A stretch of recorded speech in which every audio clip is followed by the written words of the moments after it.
Hello friends, in this video I will show how to remove blank cells from Excel within 5 seconds.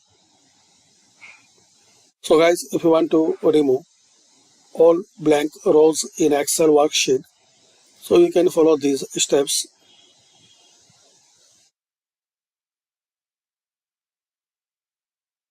Click on this sort and filter.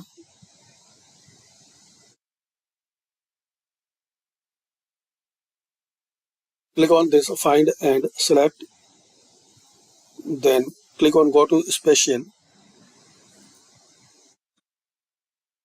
Now here select blanks.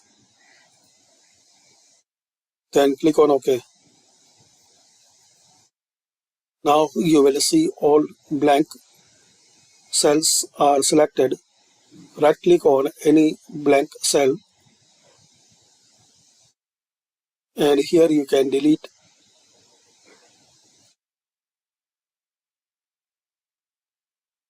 So there are options: shift cells left, shift cells up, entire row, entire column. So select entire row or any another option as your requirement.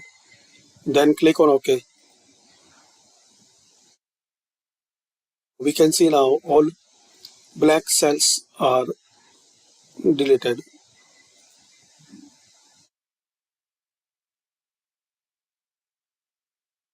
Click on this find and select. Click on go to. Then click on special. Select here blanks. Click on OK. Now right click and delete. And you can select entire row. So thanks for watching. Comment on this video useful for you.